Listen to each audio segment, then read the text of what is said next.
बिस्मिल्लाहिर्रहमानिर्रहीम। अस्सलाम वालेकुम नादरीन, आप यूट्यूब चैनल देख रहे हैं। मैं इमरान खान हूँ। पाकिस्तान तहरीक-ए-इंसाफ ने एक नया रिकॉर्ड ही कायम कर दिया है और पता नहीं इमरान खान साहब ने कौन कौन से रिकॉर्ड तोड़ने हैं जेल से बैठकर कि बगैर लीडर के सिर्फ पब्लिक निकली और पब्लिक ने निकल कर तकरीबन 24 घंटे तक जंग लड़ी है। गुज़िश्ता रात से गिरफ्तारियाँ शुरू हुई, यानी इमरान खान साहब ने हफ्ते वाले दिन एहतजाज का ऐलान किया था। जुम्मे की रात से गिरफ्तारियाँ शुरू हो गई। जुम्मे वाले दिन से 4 शहर बंद कर दिए गए, तमाम रास्ते बंद कर दिए गए। टोटल जो रास्ते बंद किए गए उनकी तादाद 50 से ज़्यादा है। बदतरीन शेलिंग की गई, कंटेनर्स लगाए गए, सारा कुछ करके देख लिया हुकूमत ने, लेकिन हुकूमत मुकम्मल तौर पे नाकाम रही। कैदी नंबर 804 जो है वो फातेह करार दिया क्योंकि उसके लोगों ने हार नहीं मानी। और जब तक इमरान खान साहब ने एहतजाज का ऐलान कर रखा था तब तक पाकिस्तान तहरीक-ए-इंसाफ के लोग एहतजाज करते रहे। और जो हुकूमत की ज़िद थी कि वो किसी सूरत भी लियाकत बाग तक किसी को भी नहीं आने देंगे, तो जो आखिरी वक्त था उसके अंदर जो मनाज़िर हमने देखे वो ये थे कि लोगों ने आखिरी कंटेनर हटा कर भी लियाकत बाग तक वो पहुंच गए और लियाकत बाग के बाहर और आसपास का सारा इलाका वो पाकिस्तान तहरीक-ए-इंसाफ के कारकुनों से और आम शहरियों से भरा हुआ था। ख़वातीन की बहुत बड़ी तादाद भी थी। इमरान खान साहब की बहनें खास तौर पर इस एहतजाज में शामिल थी। लाहौर से कारकुन आए हुए थे, रावलपिंडी के कारकुनों ने तो कमाल कर दिया है। जैसा मेरे ख्याल में रावलपिंडी लड़ा है ऐसा तो कोई भी पॉलिटिकल पार्टी ऐसा नहीं कर सकती। बड़े अजीब हमने मनाजिर देखे हैं। लेकिन मुझे रावलपिंडी का आइडिया पता कैसे था? 25 मई 2022 को जब इमरान खान साहब रावलपिंडी की तरफ आ रहे थे, इस्लामाबाद की तरफ, तो उस दिन का मुझे याद है और मैं बड़ी अच्छी तरह मुझे सारे मनाजिर याद हैं कि इमरान खान साहब आ रहे थे पेशावर से निकलकर लॉन्ग मार्च लेकर डी चौक की तरफ, और रास्ते में उनके रुकावटें थी। लेकिन इस्लामाबाद में जितनी भी रुकावटें थी और जो कुछ भी था वो सारा रावलपिंडी के और इस्लामाबाद के शहरियों ने हटा दिया था। उस दिन इस्लामाबाद और रावलपिंडी के शहरियों का पहली मरतबा आइडिया हुआ था कि ये कितने सख्त जान और कितने ज़बरदस्त नज़रियाती कारकुन हैं इमरान खान साहब के। तो उसके बाद इमरान खान साहब ने इन पर काफ़ी इन्हिसार किया है और इमरान खान का और रावलपिंडी का जो रिश्ता है वो बड़ा गहरा होता चला जा रहा है। इस्लामाबाद की 3 सीटें इमरान खान साहब ने जीती, रावलपिंडी ने 13 की 13 सीटें प्लेट में रख के इमरान खान साहब को दी। तो ये 16 नशस्तों की कामयाबी है। तो ये एक बहुत बड़ी ताकत है, इसके पीछे लाखों वोट हैं, बहुत बड़ी तादाद में यहाँ पे लोग इमरान खान साहब के साथ खड़े हुए हैं। तो आज कुछ चीज़ों का फैसला हो गया, लेकिन मैं कुछ चीज़ें आपको बता दूं। एक तो ये है कि शेलिंग बदतरीन थी, एक्सपायर्ड शेल भी चलाए गए, लेकिन पुलिस ने जो रबड़ गोलियां मारी वो बहुत ज्यादती की है। कुछ बुजुर्ग हैं, उनके वो कमीजें उठाकर दिखा रहे थे, उनको रबड़ की गोलियां लगी हैं। कुछ मीडिया वाले हैं, उनको रबड़ की गोलियां लगी हैं। मीडिया वालों को सारा दिन मार पड़ती रही, कल से मार पड़ने का सिलसिला शुरू हुआ और जिस जिस चैनल के रिपोर्टर को या जिस जिस चैनल के कैमरामैन को मार पड़ती थी वो फिर खबरें चलाते थे कि हमारे रिपोर्टर को या कैमरामैन को मार रहे हैं। इसके अलावा वो एहतजाज नहीं दिखाते थे। यानी पाकिस्तान के इलेक्ट्रॉनिक मीडिया ने मुनाफकत की इंतहा कर दी है।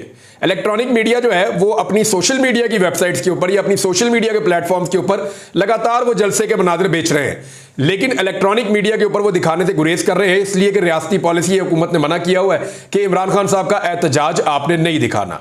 अब इलेक्ट्रॉनिक मीडिया ने नहीं दिखाया तो उसके बाद उसकी वक़्त भी खत्म हो जाती है, लोग उसको पसंद भी नहीं करते, लोग उसको देखते भी नहीं है। तो ये गुनाहगार है, क्योंकि जो सबसे बड़ी पॉलिटिकल पार्टी है पाकिस्तान की, अगर तो पाकिस्तान एक जमहूरी मुल्क है, तो वो जब जमहूरी अंदाज में अपना एहतजाज करती है तो उनके ऊपर होने वाले जबर को भी दिखाना चाहिए और अगर वो कहीं गलती करते हैं तो वो भी दिखाना चाहिए। लेकिन पाकिस्तान तहरीक-ए-इंसाफ के कारकुनों ने आज साबित किया कि ये एक पुरअमन जमात है और ये मार खाना जानती है और इससे कोई फर्क नहीं पड़ता कि इनको मारें, इनको कुट्टे, रास्ते बंद करें, खौफ फैलाएं, ये फिर भी निकल आते हैं।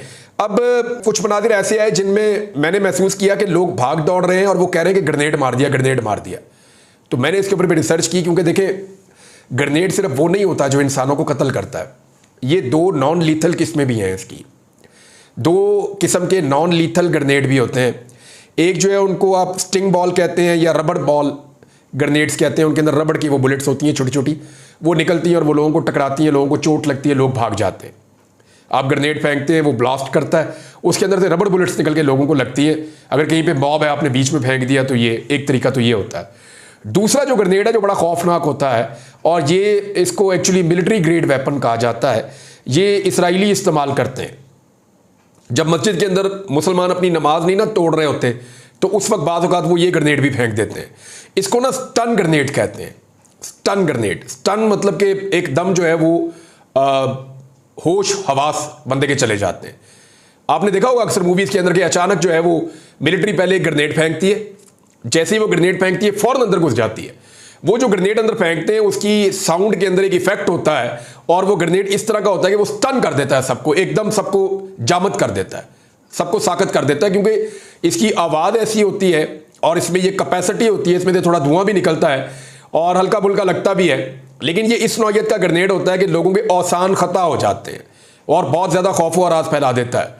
तो उसके बाद जितनी देर में दुश्मन संभलता है उसको जो है वो शूट डाउन कर देते हैं। नॉर्मली फौजी ऐसा करते हैं।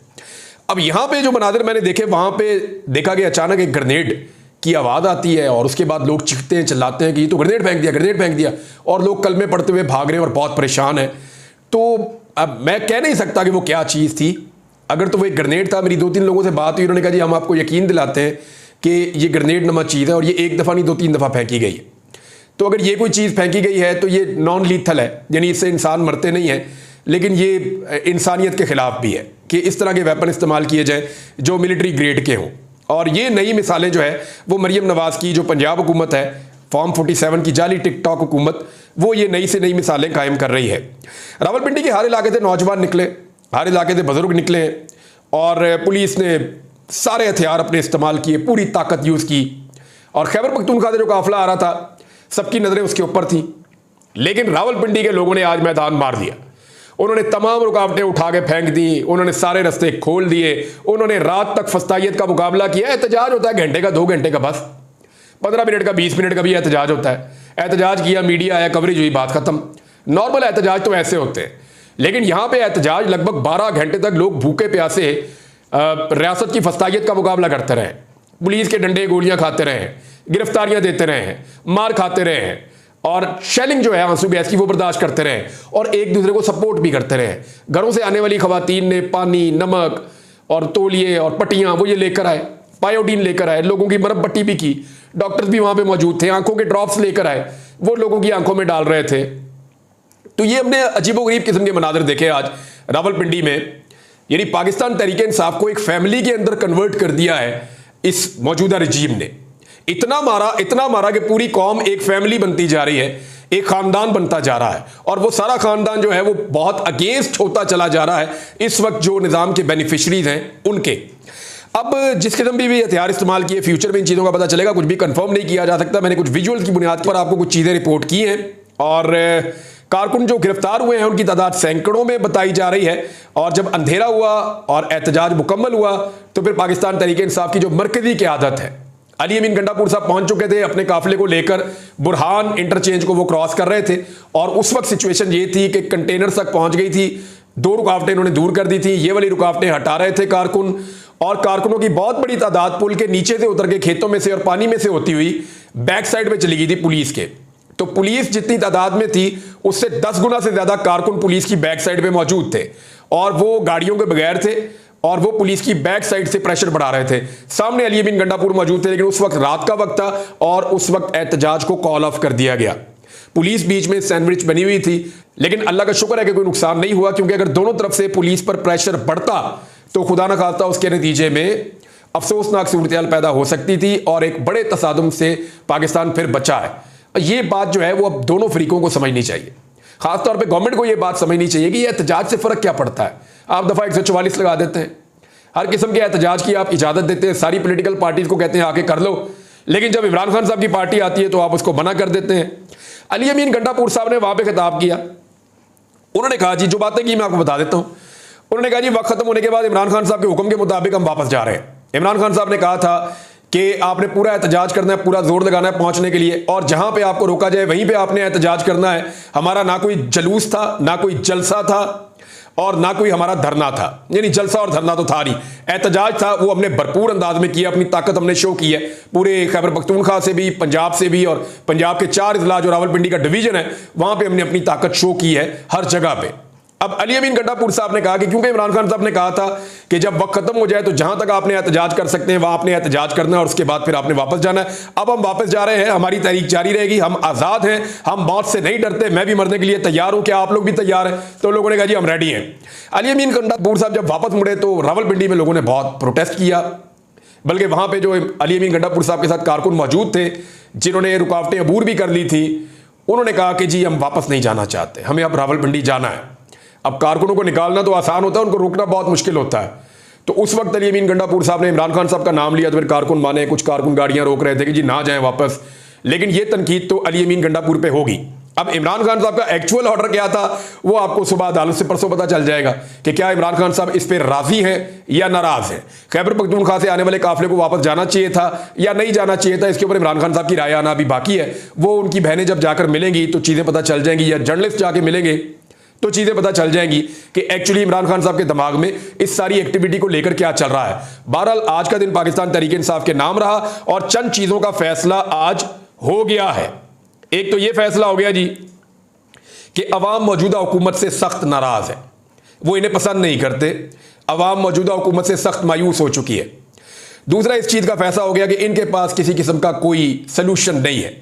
ये जो है बेवकूफों का एक टोला है, ये एक एहतजाज को मुल्क गिर एहतजाज में बदलने की सलाहियत रखते हैं। ये हुकूमत अपनी जिद और अपनी अना की खातिर पूरे पाकिस्तान को आग भी लगा सकती है, ये लोगों की जान से भी खेल सकती है। रात को जैसे इन्होंने लाइटें बंद की हर तरफ, तो ऐसा खौफ पैदा हो गया था कि खुदा न खास्ता कोई सानिया ही ना हो जाए। और जब लोग डिस्पर्स हो गए, वापस अपने घरों को चले गए, तो जो मीडिया वाले सड़कों पे मौजूद थे या बाकी लोग, तो उनके ऊपर रबड़ गोलियां चलाना शुरू कर दी पुलिस वालों ने। मीडिया वालों को लगी है, वो रिजवान गलदी वहां पे खड़े हुए थे, मैं विजुअल्स देख रहा था और वो इतने परेशान कुन विजुअल्स थे कि वहां ज्यादा जर्नलिस्ट खड़े हुए थे, पुलिस उनके ऊपर जो है वो रबड़ की गोलियां चला रही थी कि ये लोग भी यहां से भाग जाएं। तो पुलिस जो है वो तकरीबन अपना ज़हनी तवाज़ुन जो है खो चुकी है जो कुछ हो रहा है।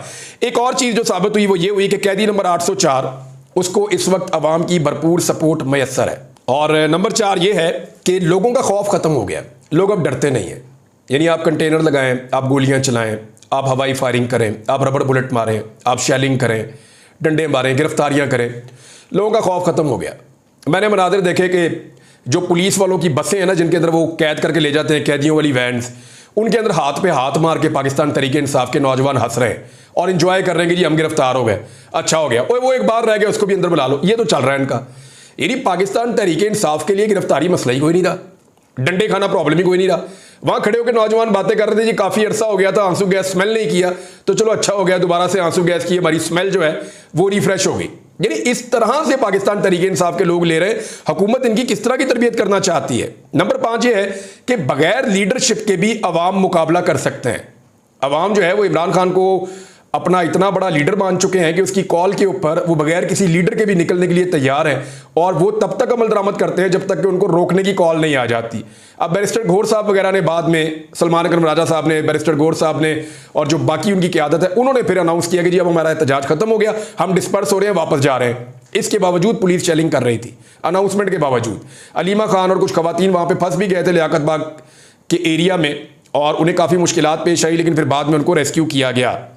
नंबर 6 ये है कि इमरान खान जेल से बैठकर जब चाहे जितने शहर चाहे वो बंद कर सकता है। यानी उसने कॉल देनी है कि मैं फला जगह एहतजाज करने लगा हूं, हुकूमत ने वो वाला शहर और उसके आसपास के बहुत सारे शहर बंद कर देने। यानी इमरान खान को अब ये कुदरत हासिल हो गई है, या अल्लाह ताला ने उसको ये ताकत दे दी है, या अवाम अब उससे इतना प्यार करती है, या उसकी आवाज़ के ऊपर लब्बैक कहती है कि वो पाकिस्तान के जिस शहर में आवाज़ देता है वहां पर कारोबारी ज़िंदगी बंद हो जाता है। यानी उसके अंदर जेल में बैठकर यह सलाहियत मौजूद है। नंबर 7, हुकूमत मुकम्मल तौर पे बुखलाहट का शिकार है और ताकत के इस्तेमाल के अलावा उनके पास अब कोई हल बाकी नहीं बचा। नंबर 8, इमरान खान की हिकमत अमली ने 100% काम किया है। यह बात आपको समझनी पड़ेगी। 100% काम कैसे किया कि इमरान खान साहब पहले जलसों पे चले हुए थे और वो हुकूमत को सूट कर रहा था माहौल, और जो मेन जगह थी वहां पे इंपैक्ट नहीं जा रहा था, लेकिन अब इंपैक्ट जा रहा है। इसका इंपैक्ट क्या होगा ये मैं आपको अगले वीडियो में बताऊंगा। वो जब आप सुनेंगे तो आपको समझ आएगी कि बहुत सारी जो इंपॉर्टेंट चीजें हैं वो अब तय हो गई हैं इस एहतजाज के बाद, और वो क्या कुछ हो गया वो मैं आपको बताऊंगा। लेकिन इमरान खान साहब की जलसा और जुलूस के अलावा ये जो रैलियों का और एहतजाज का एक सिलसिला उन्होंने शुरू किया है, और ये जो एक नई हिकमत अमली दी है, ये ज्यादा कामयाब और मुअस्सर रहेगी। आज ये भी साबित हो गया कि जेल में बैठकर वो बेहतर प्लानिंग कर रहा है।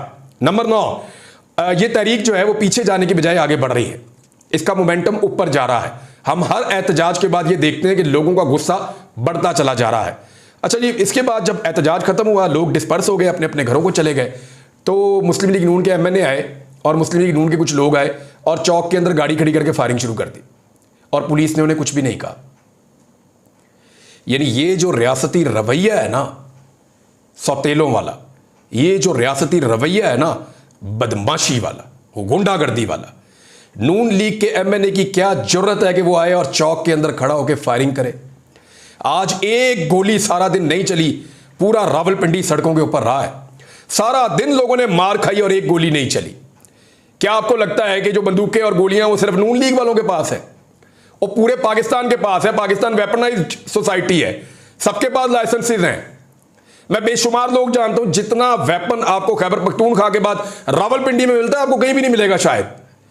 तो बेशुमार ये भी गोली चला सकते थे, छतों पे चढ़ के हवाई फायरिंग कर सकते थे। ये गलत काम किया है। यानी जैसे जाली फार्म 47 की फतह इन्होंने मनाई, उसी तरह जब लोग डिस्पर्स हो गए अपने घर चले गए तो झूठी फतह मनाने के लिए चौक में आगे इन्होंने हवाई फायरिंग की है।